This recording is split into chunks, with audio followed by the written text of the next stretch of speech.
I'm your host Nicholas Tui, and welcome to With Random Awesome People, the show about ordinary people who are doing extraordinary things.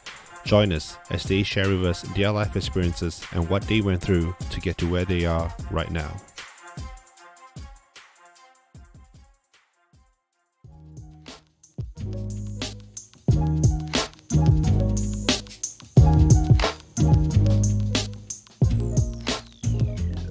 My guest for today is a trailblazer in the Malaysian property industry.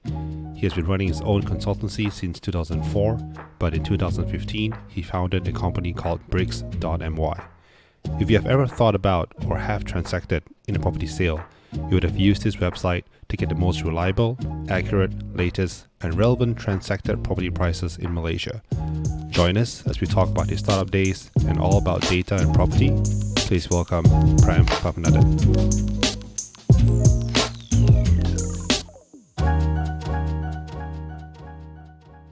Hey everyone, welcome to another episode of The Wrap. I've got with me a good friend of mine. His name is Prem Pathmanathan, and right now he is the General Manager for Customer Data Solutions with REA Group Asia, which is the parent company for iProperty.com.my, among others. How are you doing, Prem? I'm good, thank you. All right, cool. Thank you for having me. Yeah, so Prem and I, if you didn't know, used to be colleagues, and he's a really, really big major influence in the property industry. And I'll leave to you, man. Why don't you just give a bit of an introduction about yourself? Yep, sure, Nick. So like what you mentioned, right? So currently I'm the GM in the REA Group Asia, mainly handling customer data solutions. So generally anything to do with data for our customers is what I kind of provide the solutions today.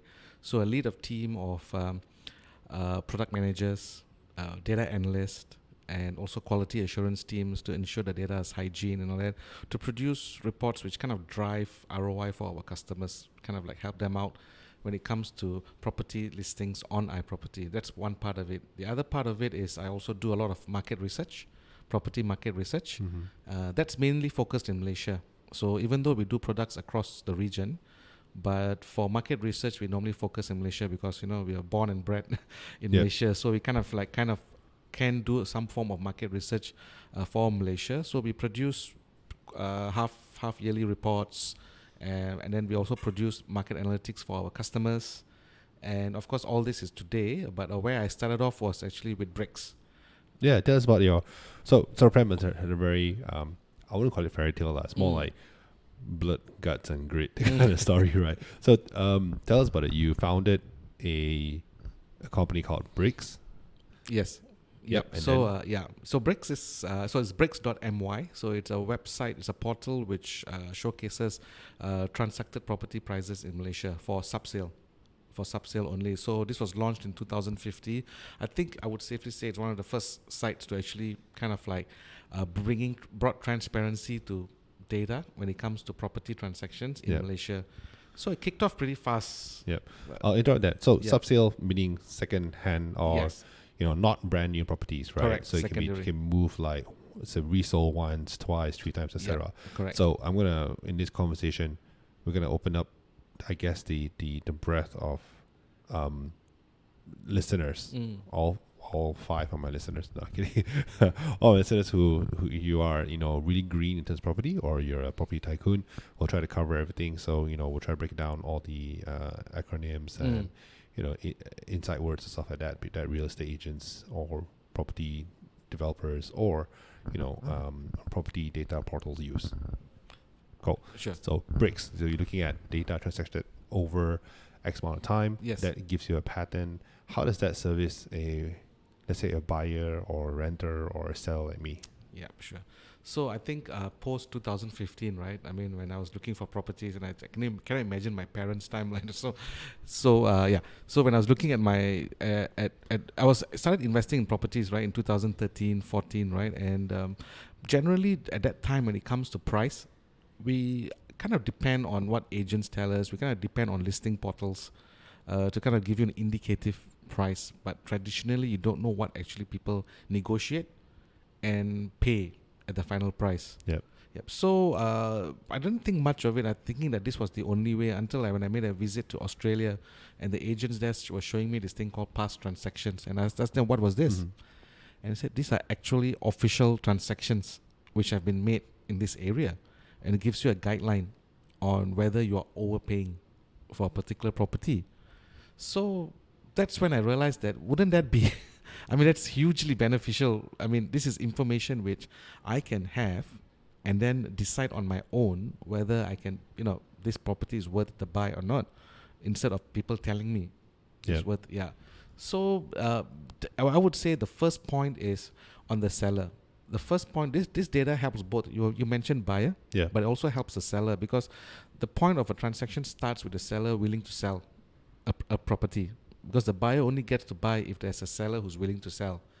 So when you say the term seller, willing seller, right, meaning that he's willing to let go a property at a certain price. Now this willingness is not so easy, because they are also a bit unsure about, am I going to undersell? Mm-hmm. Right, so I have these arguments with agents, and they always try to bring up the highest price because their neighbor told them so, or their uncle told them so. Yeah. Agent tries to explain that, explain and say no, I'm going to do it. Then the agent says fine. What happens is he brings it to the market, then he tries to convince the buyer. The buyer, on the other hand, his biggest concern is, I'm worried that I'm going to overpay for the price for the property. Yep. So you got one side who's worried about underselling, you got one side who's worried about overpaying. So the agent's caught in the middle. So you will eventually do get the price, but you'll always kind of have this disgruntled feeling. Either the buyer feels that, I overpaid. Someone feels Or left on losing end. Correct. Or if they don't want to feel that way, they just don't sell. They just wait Yeah. and wait and wait. What this data did was, it kind of like cut short that whole process. It gave a kind of like a bargaining power to both sides, to the seller and to the buyer, and then to the agent who negotiates between these two, and says like, you know what, these are the 10 last transactions.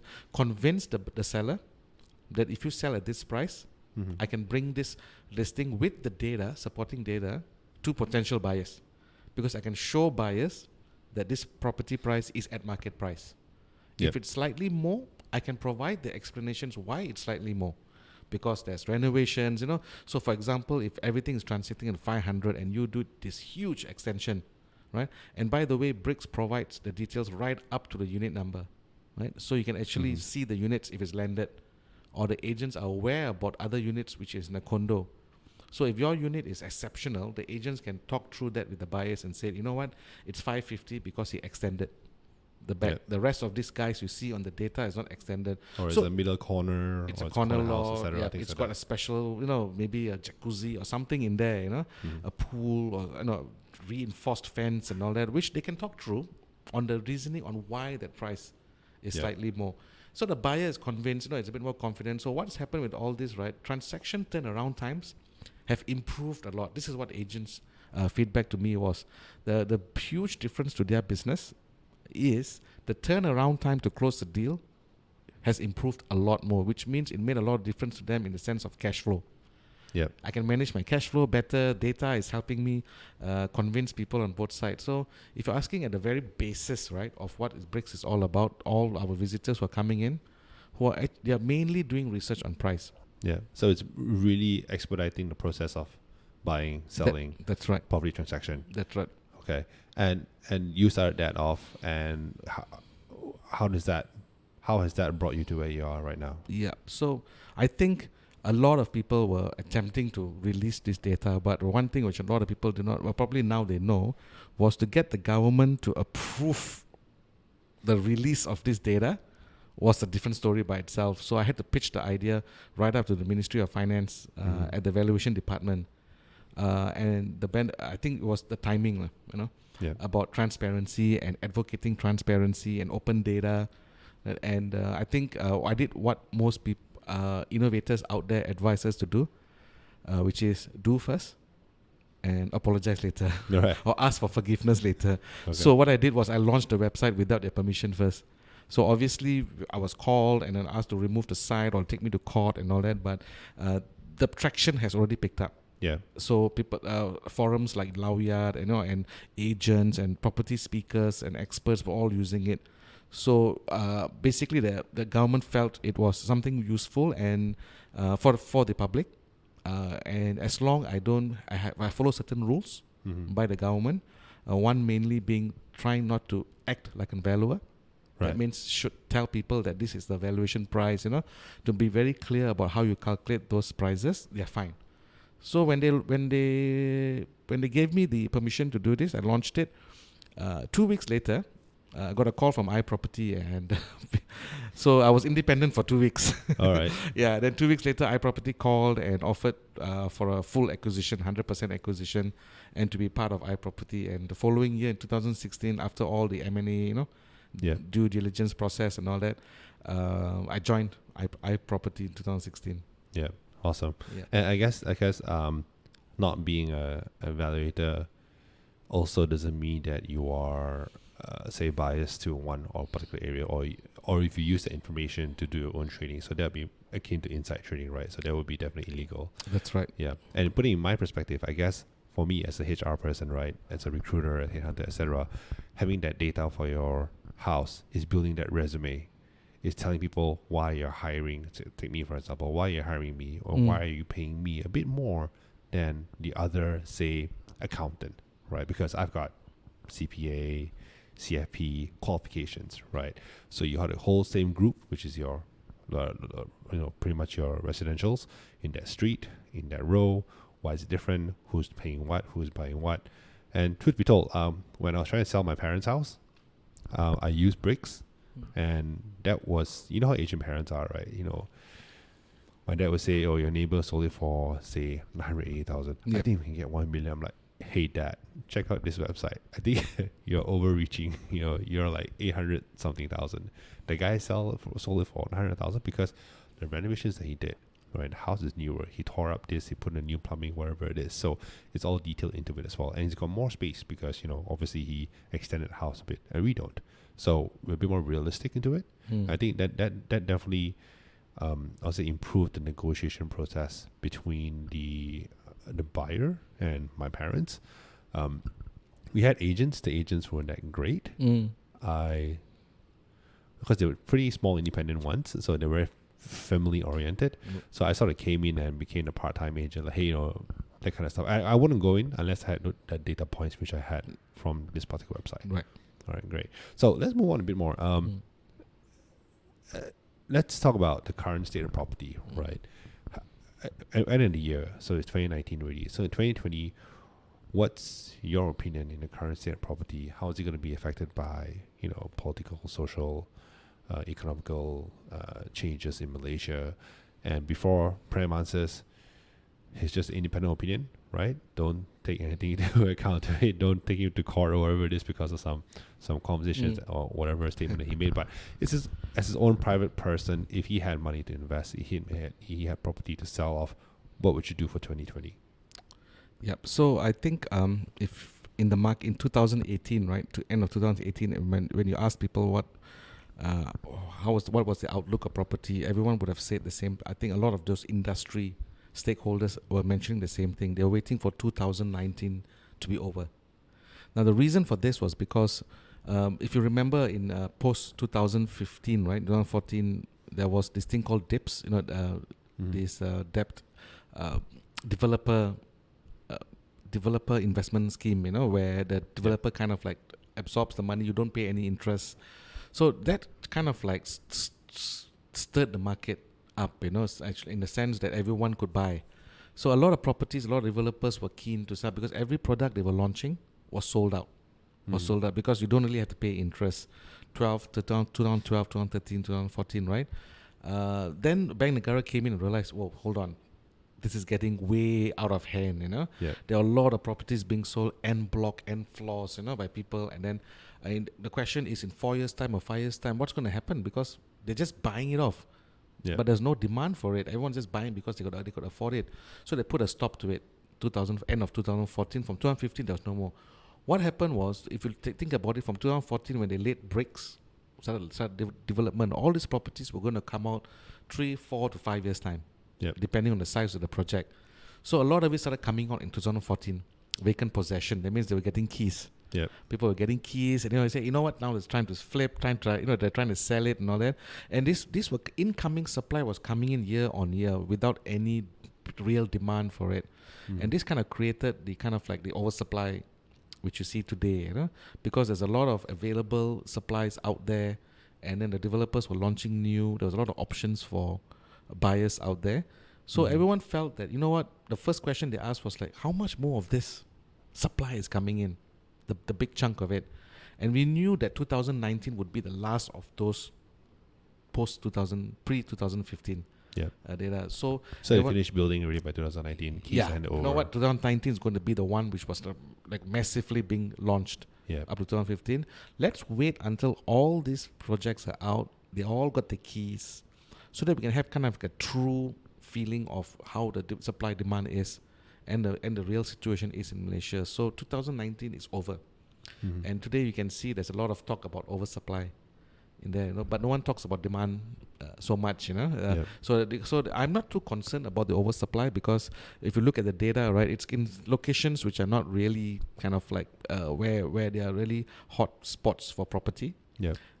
Price points are also various. There are various price points and all that. So now with 2019 over, right, and we have been tracking iProperty's demand indicator, it showed that it has been we launched a H1 report for our portal demand analytics, and there was a modest growth of demand. That means the buyers were coming back, sentiment was coming back, but if you look at it, right, you don't really see it in the transactions. There was a little growth, like 0.1 or 0.2% of growth, which people then ask, so if demand is back and sentiment is back, why isn't there transactions? Right? And the only answer to that which we could think of, or when we interviewed agents and developers, was the loan rejections. Right. Yeah. So it's not. So there was a drop in terms of approvals. Yeah. So no. So actually, the approvals were quite consistent, right, in the sense of what was submitted. But the what we really found out was there's a lot of it which was not even submitted. This is what we call outright rejection. That means if you go to a banker and you showed him your documents, he would just tell you, you know what? Not going to try for it. I'm not going to try for it. No, when the banker says that, means that Bank Negara didn't pick it up. That means the Bank Negara only picks it up if the officer goes like, you know what? There's a possibility. Right. So I'm going to submit. If the officer files the application, then whether it's success or a fail, Bank Negara will pick it up. Correct. So that's where they can actually get hard data to count it. Say, okay, Correct. this is X amount of loans that have been applied for. Correct. So if you look at it from Bank Negara's report, right, out of 10 people who apply, 7 gets approved, 3 gets rejected. So there's 70% approval rate. Right. But if you go to a banker and an agent and ask them the real question of the real answer, which includes outright rejection, it's nearly 50%. Right. 5 out of 10 will be actually rejected. So technically, if let's say I put it down for a location for a property, I then go for the loan, right? So I go for the loan and I go to my banker or real estate agent, and first and foremost, you're saying that 50% of the time it doesn't get tracked. So I go to the banker and say, the guy go like, hey, you can't afford this. So, but I already put a payment for it, so that's considered a sold property. But then I didn't get the loan without even going to the application part of it, because my banker is more prudent and say, you know what, let's not even try because then we're going to do it. So that's a bit of a lost data in between. Correct. Right. Correct. So the property is not even sold yet. So it's still on the booking stage. Yep. So generally, booking fees, they would actually put a clause in that if I don't get the loan, I can get my booking fee refunded. So that's quite straightforward nowadays. So what has happened is, due to this outright rejections, and mainly due to documentation issues, not so much of affordability. Yeah. So consumers or buyers. What do you mean documentation issues? So it's more like in the sense of depending on your income type. Like, for example, if you're a salaried employee, then the expectation would be things like pay slips, EPF, and Borang B. Now, if you're self-employed, then it's different. Then it's probably Borang B. And audited documents or bank statements. If you are a freelancer, then it's probably just Borang B. Right, for example. So a lot of people out there are not aware of the type of documents which they require depending on their income. So when they feel that I'm a freelancer, I can't apply a loan because I don't have salaried or don't have EPF, right? Yeah. But it's not true because banks treat people differently. And one of the things which most people are not aware about is Borang B, which is the LHDN tax form, Yeah. is king, right? Yeah. So that's king in it. It overrides everything else, you know. So people think that they have $500,000 cash in their bank, they can go and apply for a loan. And then, you know, it's a $300,000 house, for example. Yeah. You know what? I can apply for a loan because I got $500,000 cash. But banks don't look at applicants in that way. Yeah, because you Right. got to build a credit rating. You got to Correct. build that past history of paying taxes, getting loans, getting smaller loans, Correct. and putting out a credit Right. rating. It's and, stable, you know, consistent income, right? Because Exactly. it's a monthly installment. So a lot of people are confused why I can't get loans, you know. But banks have a way of evaluating people, which is not really clear today. Because every bank has got different policies, different DSR calculations, you know, like, and that has been kind of a mystery for a lot of buyers out there. And this has the cost effect of this, right, is that when you have 10 buyers, think of it as a toll booth. Yep. So think of the buyers as cars. As cars are coming in, right, to the toll booth, they you know, you pay the money and then you go on, right? You buy the house and you move on. But when you get stuck at the toll, imagine the toll booth is a bank, right? The car gets jammed. You know, I'm sure you've got stuck behind a smart tech guy who Sure. got stuck, right? Then what happens is like every other car gets piled back. So this piling is what we call the buyers start stacking up Yeah. and piling up. It gives a false pretext of demand. So when someone looks at the back of the toll booth, right, wow, that is a lot of cars, you know. Yeah. This is a hot toll, you know, not realizing they were piled up because there was a jam at the toll booth itself. Yeah. So when people say that demand is back or sentiments are back, right, it's not really true because the flow of buyers coming in and buying and moving out is not as smooth as what it used to be those days. And these buyers have been starting to pile up. And now a lot of developers out there and agents out there feel that it's going to be a great market next year because sentiment is back and all that, right? But these guys, you can say as much as a demand as you want, it still does not make any difference if they cannot pass the gate, Right. which is the bank. So you're saying for 2020, there is an abundance of properties being developed or have finished developed, Yes. and they are in the perception of the professionals, like quote unquote, right? The people in the industry. There's a big glut of buyers that's going to come and snap them all up. But what you're looking at, it's not really the size of the buyer; it's the validity of each buyer. So there could be, like using your example, there could be 5 lanes of cars, but Yep. really only maybe 10 or 25% have enough credit in your touch To and go go to through, go yeah. through. The Yeah. rest is just jamming it up, making the pretty much making the environment look like it's feasible in regards to buyers coming and stepping all these things up. So what happens then? So realistically, you've got too much supply. Then what happens in 2020? So I think in the sense of like if it's people always talk about buyer's market and seller's market. 17, 18, 19, traditionally everyone's been talking about it's been a buyer's market because there's a lot of supply out there. You know? But in 2020, we believe that it's going to be a kind of a like, because you know in a property they always call this property clock, where there's always an uptime and a downtime, you know, and then at 6 o'clock it's like at the peak, you know, it's really in the down. So from this point onwards, it's only gonna Go up. up, you know. So I think it's moving towards a seller's market now, whereby there are buyers out there, and there are supplies which are meeting those buyers' needs. If you think about this, the last 2 years, government has been pushing more for affordable projects, which is great. So a lot of the projects you see this year, which I saw also, a lot of it were like 400, 500,000. Yeah. Which is kind of like, and in the nice places, quite decent places. Yeah. And connectivity with MRT3 Right. being launched has opened up places like Semenyih, Kajang, you know, Rawak, you know, all these areas now are reachable because people don't mind migrating, and the data has proven that people are migrating out of KL, Definitely. into outskirts. I think for me as a buyer, so I did buy a place at Stay Alam. Yes, everyone says it's far. Yes, everyone says it's traffic. But honestly speaking, if you look at where, for me personally as a buyer, I look at, you're staying downtown KL. That's nice, right? But then again, property, it is development-wise, KL downtown is going to get more and more expensive as it goes further from the epicenter of a city. And you can go towards to, like, say, places like Kajang, Rawang, wherever it is, Semenyih.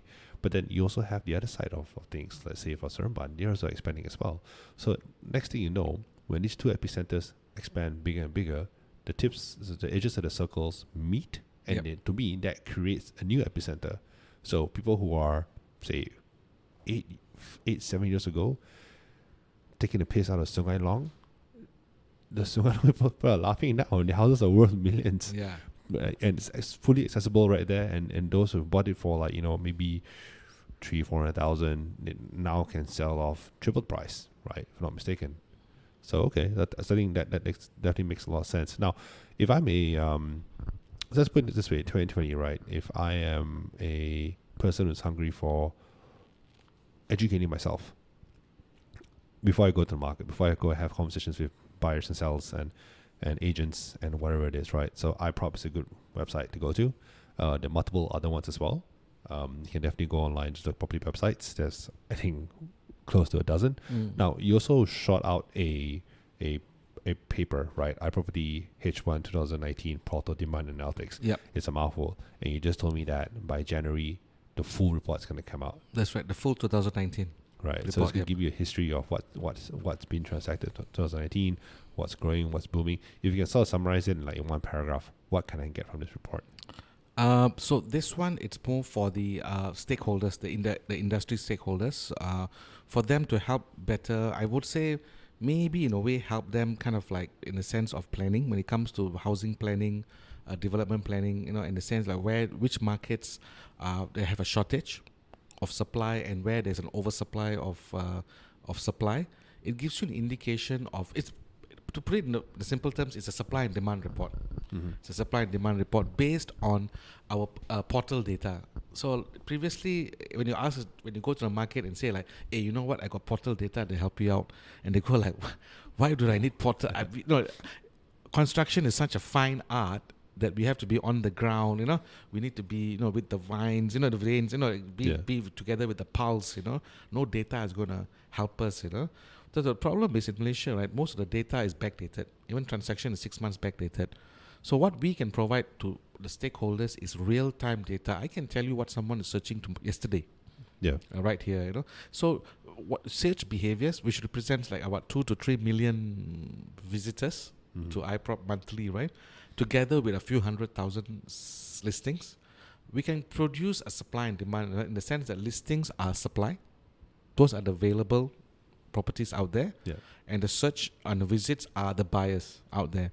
And we can give them a report of a match of what are they looking for, what size, what price, which areas. And then depending on the number of buyers versus the number of sellers, we can provide what we call a demand indicator. So generally, if someone says, Prem, what's the top 10 area? Or if I ask someone, what do you think is the number one area in KL? The answers are usually Cheras, Mont Kiara, Bangsa, Puchong, Right? But that's because those are big markets. They are really in demand. Yeah. But so the volume itself makes for the volume is huge, demand, right? Yeah. But if you want to go and buy a property or you want to sell a property there, right, you'll realize that yes, it's a big market, but it's also a big market in the sense of supply, in the sense of listings. So it's highly competitive market in that. To a buyer, that doesn't matter because they're buying to stay or rent. But to developers and town planners, it is very important to see where people want to stay, what are their preferences in a real time. That means not 6 months ago, not 1 year ago, but last month, last month. So this report gives you, number one, the top demand areas by state. It also gives you a table where it sorts by the top demand growth year on year. So comparing 2009 to 2018, then you will see things like names you never expect to come out. Dengkil and Batu Kawan. So, okay, take for example, one of your year-on-year demand by capital city, right? Kota Baru peaks. Yep. So year-on-year percentage change is up almost 40%. Yep. But pricing in terms of capital growth is down by 3.45%. Yep. How do you explain that? So in the sense of capital growth, if you go deeper into this, which I can't today, you will notice that sometimes we need to track on in that period what was sold, compared to the period before that. Sometimes it could be like the whole month could have been, or the whole half year could have been just bungalows, Right. whereas the following year was all flats. Mm-hmm. So you see a big capital growth, or the vice versa. Yep. It depends on the projects which are launched in the year before versus the year. So sometimes you got new projects coming in. Following it, there's no new projects. What happened? The price. So people buy properties which were 500,000, for example, in 2018. 2019, there was no products which are 500,000. Yep. It was 400,000. So people start buying it. So it looks like Kota Baru dropped, or an area dropped, right? Mm-hmm. But if you look in the details of the products, it was just a different product. Yeah. It was just so that could be one case. In the sense of Kota Baru, why it dropped, I don't know. I don't have the answer. I mean, it could be that's a valid point, right? I mean, that begs to be more of a deep dive of what you need to do in terms of product centralization and specification on when exactly they're selling it, how much they're selling for, Correct. and how the market treats it as well. But to get this data, I think it's definitely a good starting ground already. Now, you mentioned that it's for the industry people. But I think as a buyer or a seller, you want to go and you have a property or you want to buy a property, you should go in there and have a look at it as well, because then you understand the psyche of how the industry works. And then and again, as you mentioned, predict the trend in a way as best as you can. Then position yourself to succeed, I guess, in terms of either buying or selling your property. Okay. Yes. Yeah. Now, moving on to the next one. So for me, yeah, I actually asked you the question for 2020, but we went off a huge segue. But yeah, I think we broke it down to certain pieces and talk about what the forecast is for 2020. How do you, when you say 2020 is the start of a cycle, when do you see again the duration of that cycle? Is it 3 years, 4 years, 5 years? Would it go to 10 for the full cycle until it becomes a seller's market again? So this again, right? There is no specific. That some people have said like the full clock takes about 18 years, but I think government agencies and stakeholders are smarter now. They react faster. So what you see in 1998 or 2008, you don't really see it now because Bank Negara is smarter. The housing ministry is smarter. So they've seen all this data. They react much faster to stop things like bubble bursts, or anything of price drops and all that. So I wouldn't know that the certain what's the length of the period, but as the data comes in, it gives you an indication of at what stage we're at today. So like if I asked you, like when you asked me about 2019 and 2020, right? 2019 seems like more like a turn from the 6 o'clock. So it's like going into a seller's market. Yeah. Which means when you say sellers can be developers, agents, homeowners who want to flip and all. This is the time for them to actually get those products out there, because the prices could be shifting, a kind of a U-turn, moving upwards. Yeah. Now, this does not mean it's all places, right? So Kuala Lumpur, for example, has been seeing a price drop, a lot of price drop and all that. So what does price drop mean? Price drop means people will grab. Yeah. There'll be buyers who say, what's a good time for me to buy? And so prices have been correcting itself. It's not been increasing and all that. So we have seen all that. So what does that mean for 2020? That means there are products which are coming closer to what buyers want, or matching it. Which means, yes, sellers are willing to, start dropping those prices because they've accepted. It's been 3 years on the market. Yeah, I've not been selling. So it's going towards the window of purchase for the particular buyer. Correct. It's like what we call the market price, which means there's a willing buyer, willing seller. The buyer is willing to pay that price, and the seller is willing to depart with that price. Yeah, and then and then, you know what? This is the price. That's when you see the market start moving up. And we see that in 2020. Happening. There's a lot of products out there which are ready and good for buyers to sell.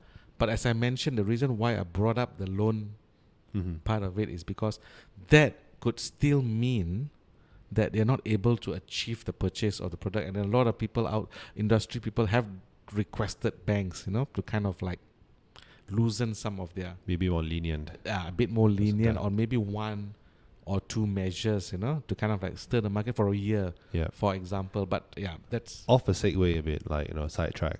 Do you think it'll be better if they become a bit more lenient? Do you think it'll be better? Let's look at like 2 Venn diagrams, right? And eventually you meet in the middle and you create a new, a new environment.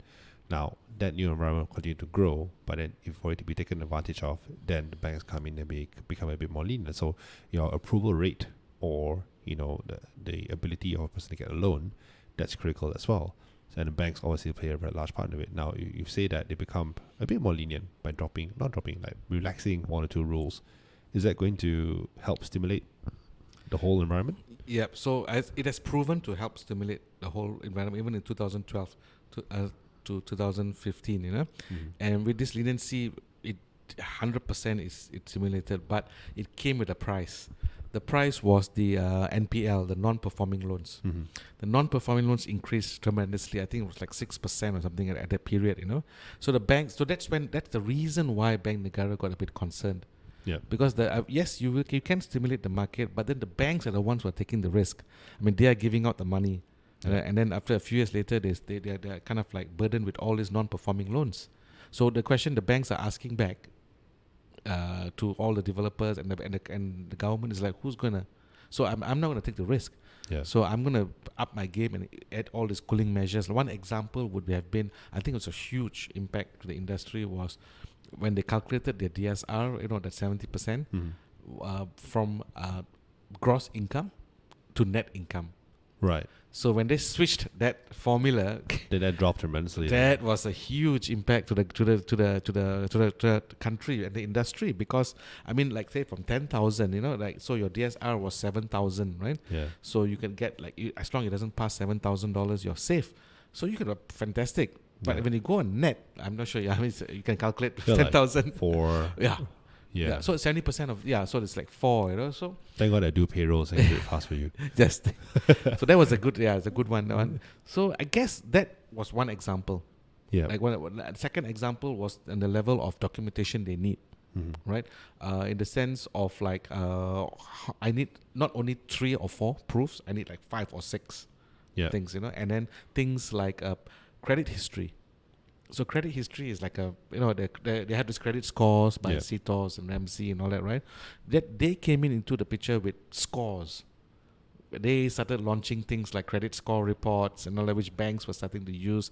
How they actually come up with this, they have got many methodologies of it. Yeah. But they came in to support the banks and say, you know what, I'm going to score this guy for you so that to reduce your risk. Did the banks have tools to score prior to that? No, banks never had it. So they depend on credit agencies. Yeah. So credit agencies, I think they're like Ramsey, CBM, CTOS. Yes. So these guys were there, right? So Bank Negara has their own system, which is CCRIS. Yes. But CCRIS only talks to payment history, right? I'm just payment going to of your tell you. loans, etc., things like that. Yeah, I'm just going to tell you that, he didn't pay this for the last 2 years, like the last 2 payments or there. So the bank makes a call. Yeah, and after X amount of time, it wipes clear. You Yes. can backtrack all the way. Correct. It's 12 months refresh, right? Every 12 months, rolling 12 months. Rolling 12 months. The credit agencies, on the other hand, took it to the next level. They took the secrets data.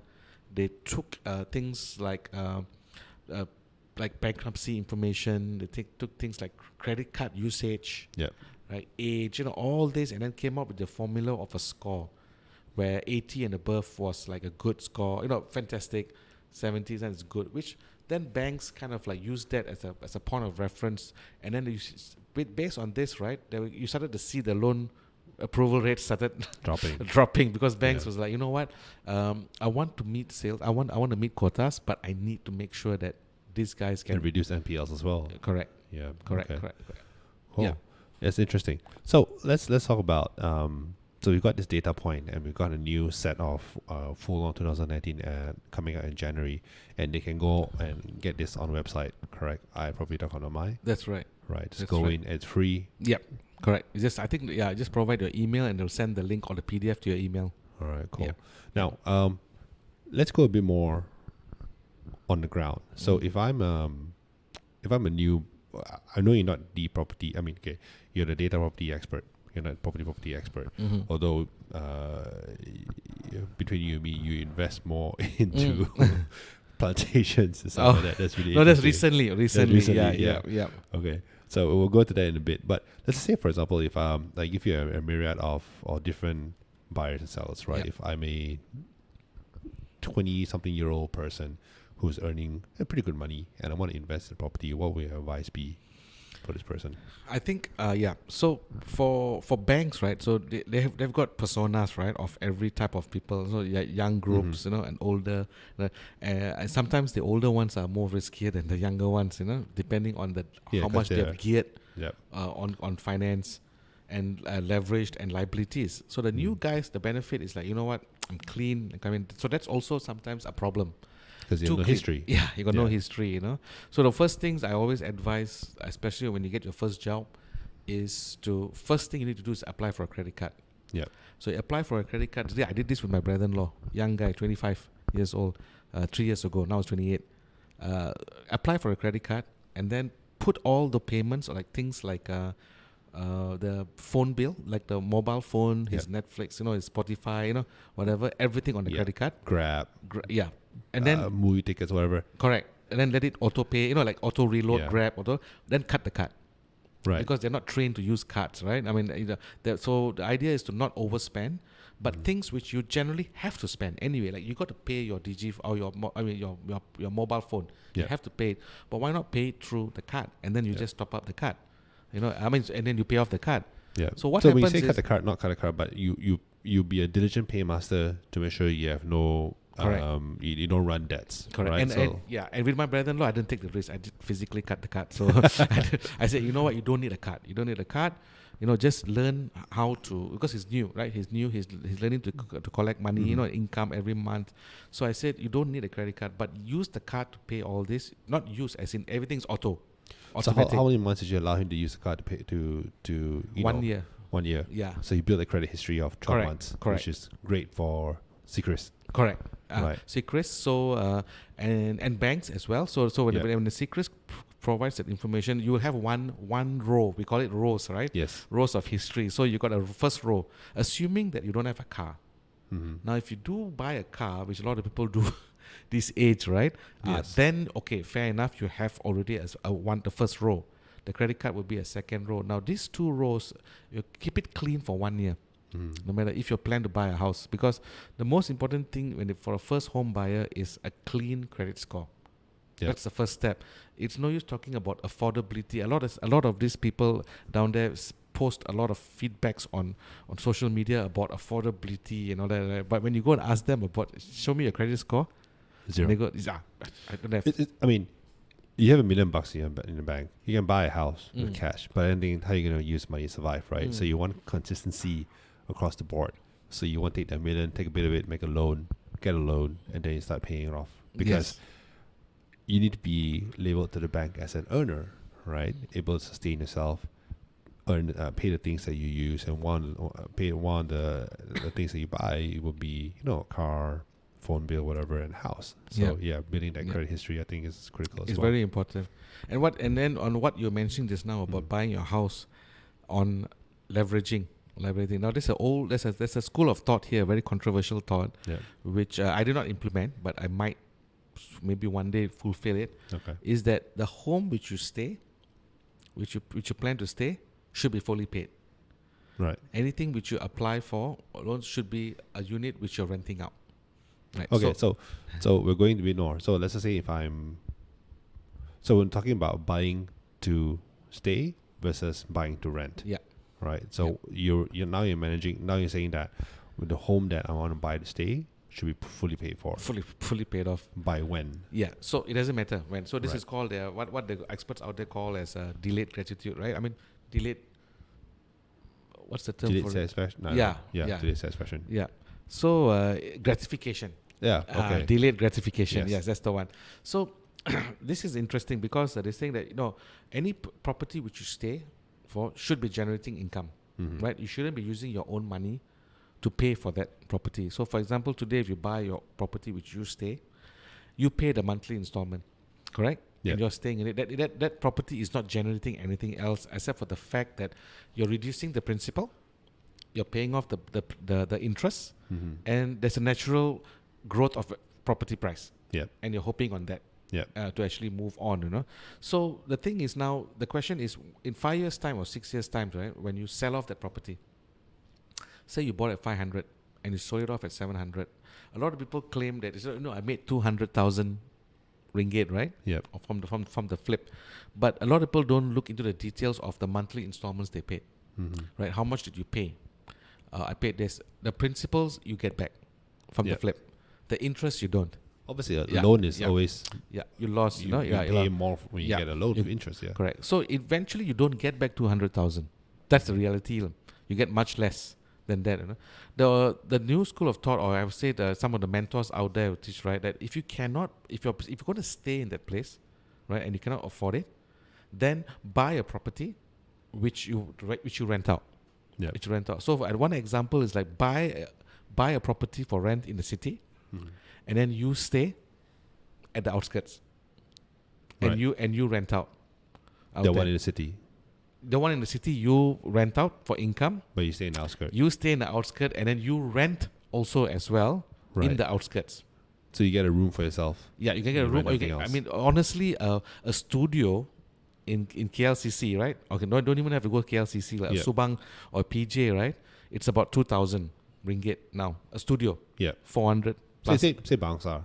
Oh, right. yeah, 18222. easy, right? Right. Yeah, for a studio, and that's 400 square feet, 450 square feet, right? Now in Shah Alam or in Setia Alam and all that, when you can rent a terrace, for example, for 1,500, Yep. 3-bedroom, 4-bedroom, and I notice a lot of them are doing that, where they rent the whole place and then they sub-rent it out. Right. So they get the income and all that, Yeah. and then they get the same time they also get the income from the studio. Yeah. Which- So you're saying I buy a studio in the city where the rent is higher, and then but I don't buy a house in the outskirts. I rent a place. You rent a wherever, place. which is obviously presumably less than the income what I get from the city. So Correct. that income, the rental which I get from the city pays for my place in the outskirts. Yeah, but the first few years, no. Because what's going to happen is that for the first few years, your rental will probably be just nice for your installment, Yes. which you're going to pay for, you know. But the most important is, in that, say it's 5 years, in 5 years' time, what has happened is your loan has reduced, Mm-hmm. the balance loan. Most importantly is when you sell it or when you refinance it, Yeah. whatever money which you take out from the refinancing or selling it was money which you never put in. Right. The last 5 years, someone else Paying it for you. has been paying it for you. This is very different from when you buy a house and for the 5 years you have been paying the installment, Mm-hmm. and then in 5 years' time I'm going to flip and then go around hopping and saying that I made a lot of money. When the Right. reality is you just forced saving yourself. Yeah. You forced save. It's like an insurance. Yeah, You forced saved. You know, you it's your money. It's not someone else's money. So how does one have the capability in terms of resources to buy an expensive property and then rent it out? Let's just say, so one we talked earlier was someone new, your brother-in-law who's 25 Yep. and creating a credit history Yep. so he can Yep. buy a house Yeah. or buy a property. Now what we're talking right now is someone who might not necessarily can be a new person as well, but also maybe person is a bit more seasoned, bit more of a credit history that he or she has. Would that be something suitable for this person who wants to be a young entrepreneurial type of mindset? Yep. So for the young guys, right, the biggest issue for them is the entry cost. Mm-hmm. So that's why they prefer primary market, because the developers give them rebates, Yep. which entitles them. And at the end of the day, there's no entry cost for them. It's practically zero, right? Yep. But what's happening traditionally in Malaysia, right? The problem with these projects is that it takes them 5 years to 4 years to develop. What's happening is they have to pay the interest, right? The bank interest for the next 4 years, right? And then this is something which I totally disagree because why am I paying for interest for something which I don't really own? Yeah. Right? So this was kind of like did not do well with the young guys out there, because you know why? I bought this new property, fine, there was no entry cost, but at the same time, I'm paying rent on one side, and then I'm paying interest on the other side. But the third year or fourth year, some of them get stuck because the Yeah. interest balloons and it goes up. So what the government did was recently they kind of restructured a lot of things where they talked about build to own Yep. and rent to own, Mm-hmm. where you only buy once it's ready. It's actually ready, so that you can actually when they give you a rebate, it's a real rebate. You know, there's nothing upfront, and in 3 months' time you actually get the property. Yep. So for them, it's like, you know what? There's a lot of sub-sale properties out there in fantastic locations, matured. But to them, is I can't, because there's a 10% down payment. there's legal fees, Yep. there's stamp duty. I just don't have the savings. I don't have that kind of Yeah. savings, if I want immediately, that means I'm not willing to save. Mhm. I'm not willing for my EPF to hit to build up. to build up in 5 years. I want it now, right? The best bet for them is primary. But if they're going to go for a primary, my recommendation is go for the ones which are what they call BTO, build to own, Right. or build to sell. That means it's ready. When you pay it in 3 months' time, you can get the keys. Yep. And Yep. you can move in and it's And yours. you can move it, or you can rent it out. Yeah. Or you can rent it out immediately. And this is happening all over the world, except for Malaysia. Malaysia is only one of the only countries in the world Mhm. where you actually pay and then get the keys in 4 years' time, but in between you pay an interest. Yeah. Yeah, I've never heard of this in any other country, Like most of the countries, even though it's not being built, you pay a down payment, but you don't pay anything Yeah. for the next 4 years. So it's easier for a lot of people out there to own properties. Yeah, so you can actually plan their income and plan their growth in terms of savings as well. So in Correct. the 4 years time, hey, I know what I have to do, rather than, and sometimes we're at the mercy of the development as well. Sometimes it goes a bit slow, a bit faster. There's a lot of complications going on here and there, and then we just might not have that amount of money in the bank to foresee any situations where we need to put it out there because of troubles. Correct. But Alright. if you're really in savings, right? If you think about it, like EPF, 5 years, Mm-hmm. you can actually kind of like delay gratification again. Yep. Like stay with your parents, rent a room. In 5 years' time, you probably have a better options. With savings, you might probably consider getting a sub sale. Like get a key for something which you already see today, Yep. instead of an artist impression of malls and offices and hotels, which might not happen in 5 years' time. Sure. I've experienced that before. Yeah. So I think some people will be comfortable by buying something which I can see is doing well, but I can't buy it today because it's so expensive. Yeah. And then you know what? Should I just rent until I get the money and save? I say why not? Okay. Yeah. Then next in demographic, a person who really has maybe like 2 or 3 properties. What's your advice to them? So when it comes to, so you're talking about someone who's probably buying to rent, right? Yeah. So they're buying to rent, landlords. or they could own 1 or 2 residentials and 1 commercial one. Yes. So they are landlords. Yes. Yes. They work. They obviously have tenants that they deliver to. So what's next for them? Yeah. So I think here banks now for these guys, now the banks will look at them very differently. Mm-hmm. They do look into rent income versus the installments. So in the sense of, if you ask some bankers, right, they don't really care how many properties you have. Yep. Yeah. For example, you got 5 properties, 3 or 10, right? And then you kind of like produce all your rental incomes. What I'm making this, I'm making that. They don't care because you know what? You have a loan on it. Yeah. If you have a loan on it, it's not yours. It's not yours. But I'm positive growth of 100 ringgit or 500 ringgit. 200. I don't care. I can't take the property if you default. Yeah. Yep. So what most landlords do, right? They show bankers that they can manage properties well. They manage well. That means if you have 3, the most important thing to a banker is, are you paying those 3 diligently every month? That is a sign that, you know what, this guy knows what he's doing. He said, how do you pay this every month? You got 3, you got 4. Oh, I've got tenancy agreements. So he shows tenancy agreements. I Yep. manage all my tenants. He shows a bank statement of the tenants paying every month, Mm-hmm. which means he's a good landlord. He's managing his tenants very well. Yeah. So this is pretty good. So why are you buying this 4th property? Oh, because this is, it's a highly investable area. Rent is this much, property is this much, and if I buy this, I can rent it this much, and I will manage the tenant accordingly. Now it's up to the bank. He looks at that person's income Mm-hmm. and goes like, you know what? You have already overgeared, right? How am I gonna give you this loan? Because you said you claim to pay with tenancies, right? But you might not get a tenant. Yeah. So how do you plan to pay and all that? So this is where some of these investors will speak through experience. I've managed for 3 years, I've managed for 10 years, I've got no problems. You saw my history and all that. Now again, this comes down to banks. Mm-hmm. Some banks with some connections which you have and all that might give him the loan. Some banks will outright tell him, we don't care about your installments. We only care about your income. We don't care about your passive incomes Yep. as much.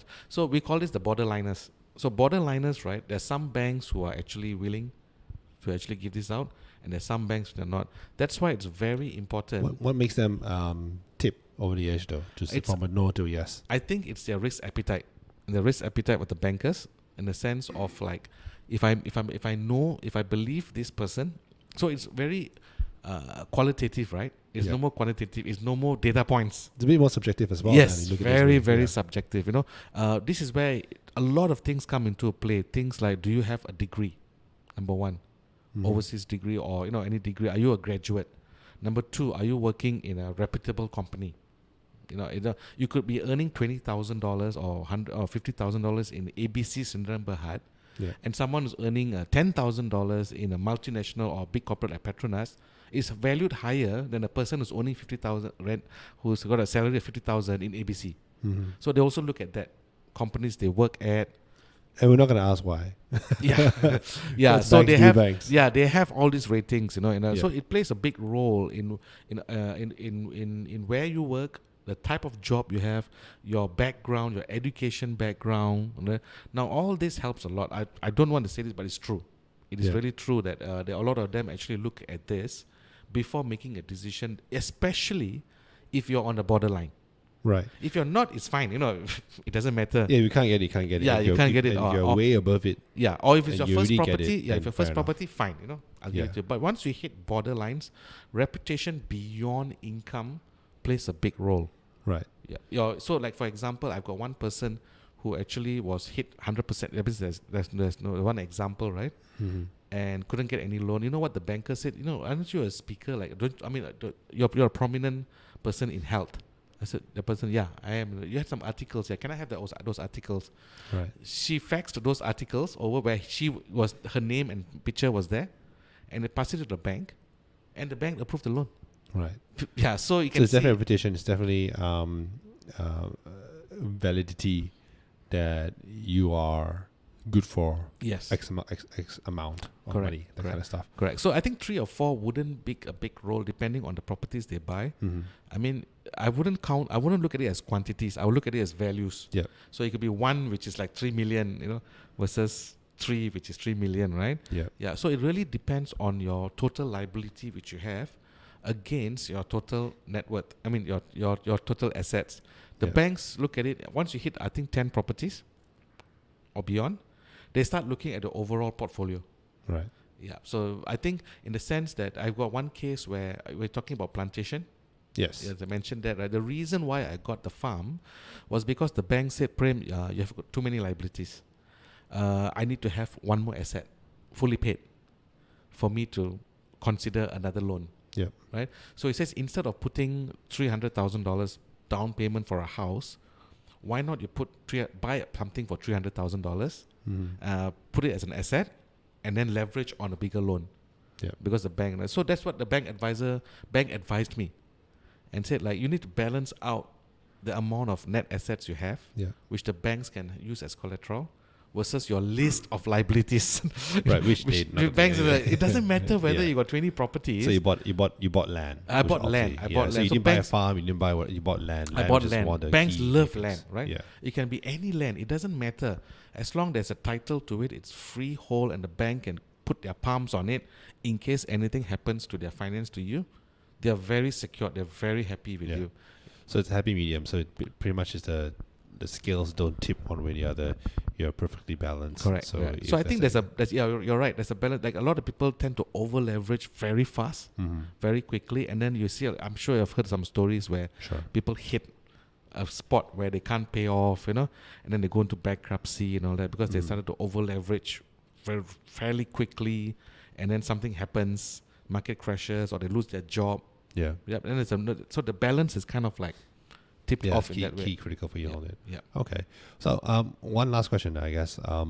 If I'm a young person or whatever it is, I'm a bit older, that kind of stuff, I get given a property, right? I know, some people do work hard, parents, older ones work hard, then they give their kids a property. What do I do with it? This is fully paid, I assume.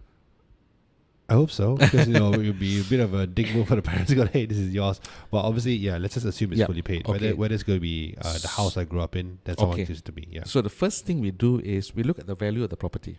Say it's fully paid. At this moment, we say it's irrespective whether it's residential or commercial, right? So Yep. say it's 1 million. The first thing you should do is to investigate how much of rental income do you get for a place like this, assuming you're not going to stay. Yep. You're looking at leveraging, right? You're on passive. Yes. So But there's look back to the part where you say buy property in the downtown Yeah. KL and then stay outskirts Yeah. somewhere. Let's look at that from that point of view. correct. So if, hey, for example, you know what, I'm not going to sell the property, but I'm going to keep it. It's got under my name now. Mm-hmm. So I'm going to check. Now, there's a situation where the rental might not be big because your parents' house could be like maybe in really far, you know, like in Yeah. a place where there's no rental, you know.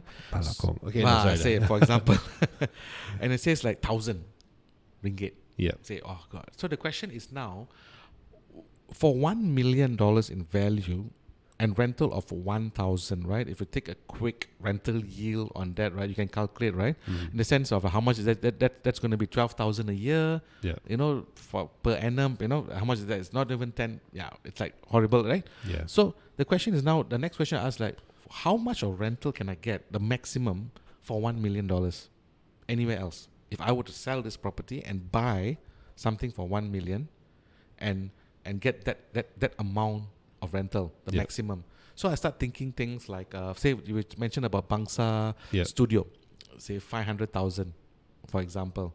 So rental 2,000. Now wait a minute, if I buy 2 of these units, I can I can quadruple make- my yeah. rental. Yeah, so that's $4,000. That's pretty good, but that's it. That's cash, right? Yeah. So now they say, you know what? I've decided that I'm going to buy this too. You know, this house, I need to sell it off because I want more income. So now when you sell off the house, you got $1 million cash. Right? The question is like, do I pay the property cash? So do I buy 500,000. do I buy 2 of 500,000 each, or do I then start getting a loan to That's create right. more multiple streams of That's property right. to get income on? That's right. Now, if you go for the letter and say, you know what, I'm going to apply for a loan, it comes back to our initial conversation. Mhm. Now it comes back to leveraging, and are you able to leverage? Because you could be that spoiled brat who didn't do any work because your father was rich, you know, Right. and now for some reason your dad is not around, you know, and you So now, it's just like the earlier example where Yeah. you have $1 million in the bank, but you can't really use it to do the property expansion part of it because you don't have a good credit rating or you Correct. don't have a good credit history. correct. So Right. if you do, then fantastic. You can actually then leverage and say, you know what, I'm just going to put. But the question is, are you going to stay, right? So Mhm. if you're going to stay, then I would recommend, as what I mentioned earlier, one of the units you buy cash. Yep. Because this is where I want to stay. That's paid for. It's that's paid you for. alone. I'm going to stay. You know, banks love you. They say, oh, this guy is gem. He's like grade A, triple A, you know, Yeah. to a banker. And that builds your purchasing Huge. history, credit history as well, right? Correct. Now Okay. you got a balance 500,000, right? Right. So instead of paying that for the cash, now I'm saying, you know what, I'm just going to put 10%, Mm-hmm. 50% and get a loan. You still have $450,000 to invest in other places. They all depends again on your ability to leverage. So you got to be smart. You know what? If I can only get a $500,000 loan because my income says that, then you just put 50%, and then your $400,000, you usually generally we place it like a fixed deposit, you know, Yeah. somewhere long term, because the reality is I can't go more than 500,000. Yeah. This is where your income, your monthly income, your DSR, your eligibility, how much you can afford comes into play Mhm. to decide how you're going to do the 500,000. But as long while you're doing all this, right, bear in mind you got a fully paid studio, Yeah. which the banks are going to look at it and go like, you know what? Sorry, what did I say? 70? Yeah. For you, I'm going to give 85% Yeah. DSR. So you know what? Buy the second property. Yeah. So you see how that thing progresses. So this is Because an if example. you screw up, you can always sell the first one. I'm and going to grab counter it. I'm going to Yeah. take a studio. That's $500,000 Mhm. cash paid, you know. So this is one example. If the property which you fully own or you got $1 million is no way not going to get any rental. Now, there's another scenario where the $1 million is generating $5,000 rental. Yeah. And you found out that, you know what, everything else around did not generate as much as that. Mm-hmm.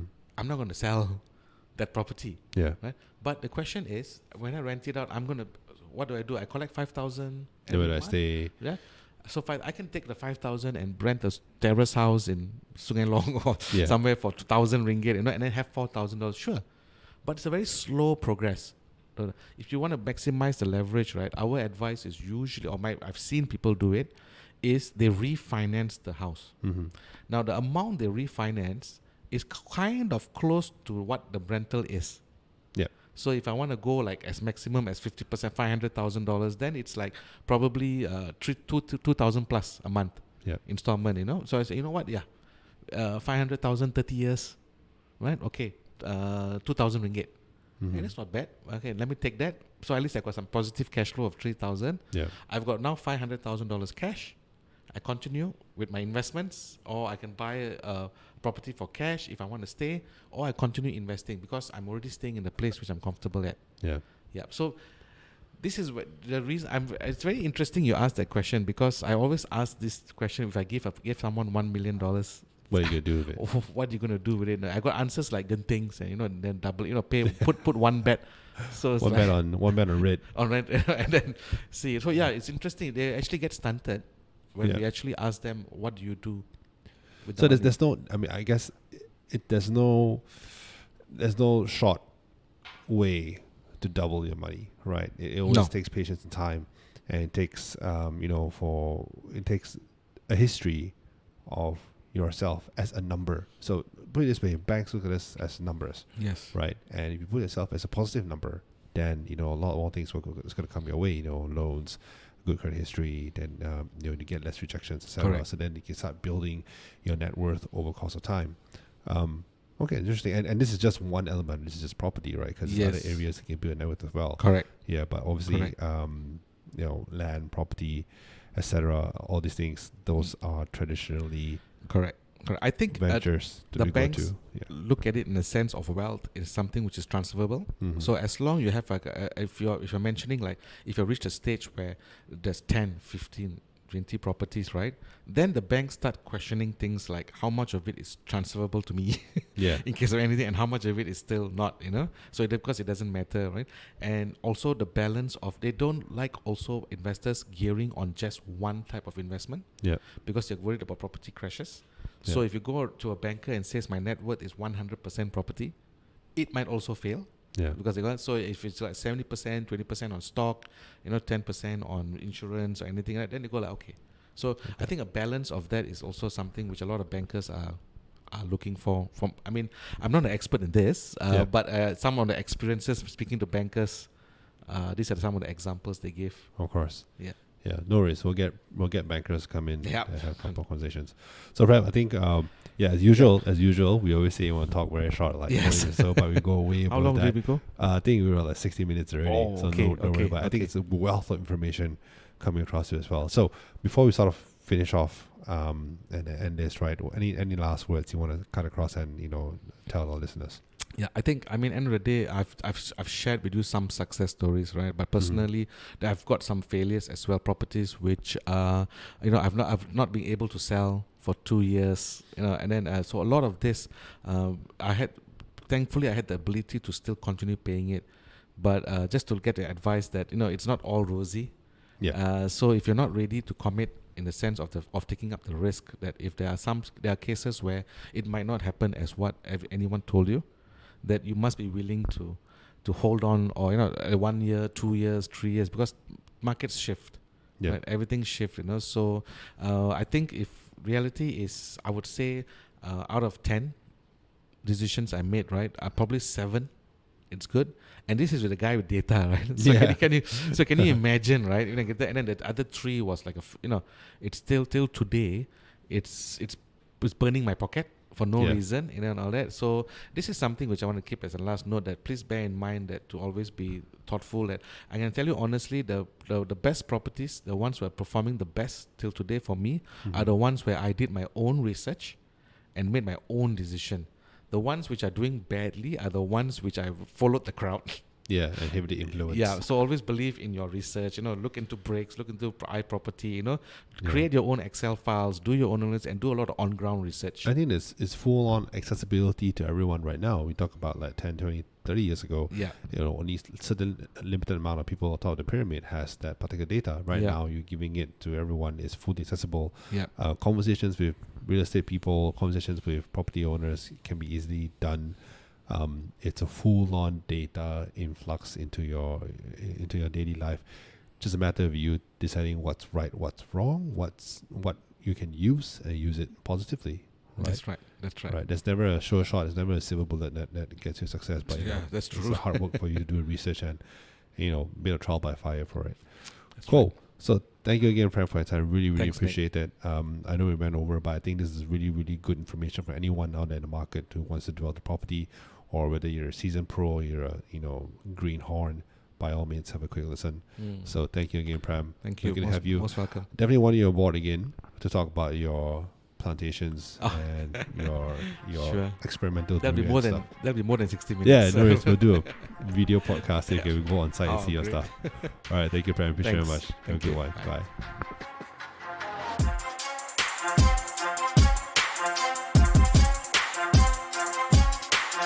If you'd like to find out more about the show and listen to other episodes, you can subscribe to us on Spotify, YouTube, Facebook, or whichever platform you use. Do leave us a comment, feedback, or rating. That will help us out a lot. Our Instagram handle is @withrandomawesomepeople. If you could tell a friend about the show or share it on social media, every little bit helps. Thank you again for your time, and we'll see you on the next episode.